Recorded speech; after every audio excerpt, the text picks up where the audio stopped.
World War I resulted in the elimination of the Tsar, ultimately replaced by Lenin. Then, on his death, the struggle for power with Stalin the ultimate victor. The thuggish, vindictive, and paranoid Stalin took total control, creating a communist state at an extreme cost in Russian lives. Across this gigantic country, infrastructure was poor, while farming was primitive and inefficient. Industrial production became vast, but based on centralized 5-year plans, not based on market structures of supply and demand.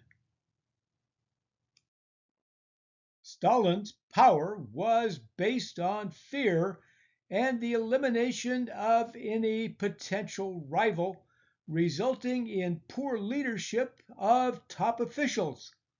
Stalin required collectivization of agriculture no matter what. Those that objected, including Ukrainians, were starved to death in the millions as farm output declined.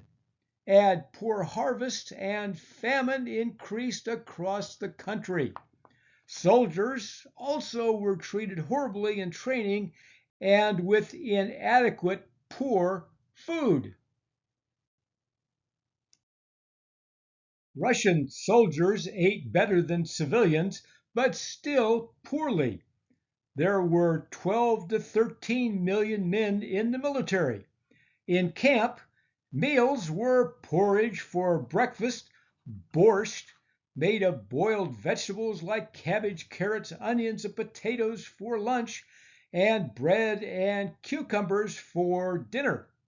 Field kitchens were primitive, but meals could be added of buckwheat, fried fish, and potatoes.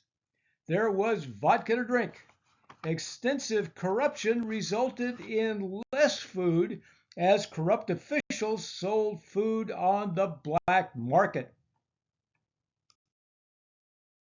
Stalin and Kremlin leaders ate like a czar and his retinue. Kremlin breakfasts could be eggs, stewed meats, white bread, and tea with sugar and biscuits. Banquets included caviar, fish and meat, vodka, wine, and cognac. Elite stores had bacon, canned goods, butter, sugar, flour, salt, pork, all from U.S. Lend-Lease, plus local fish, fowl, vegetables, vodka, wine, and cigarettes. Party leaders in Leningrad even ate well during the siege. By 1942, Soviet arms industries worked overtime on weapons and ammunition, eventually overtaking the Wehrmacht. Stalin changed focus to appoint and promote competent generals. Food for the troops improved. Much of the equipment and food came from the U.S. through Lend-Lease. Civilians continued to be treated badly with limited food. Civilians in desperation grew potatoes, which could be their only meal: boiled, fried, roasted, or potato soup. Starvation could be avoided, but health problems grew. The Nazi attack on Moscow started in October 1941, which the Soviets defended with 3 defensive belts, bringing in reinforcements from Siberia and elsewhere. The attacks on Stalingrad started in July 1942, again with the Soviets dug in. The German sieges resulted in desperation on both sides as they ran out of food and equipment.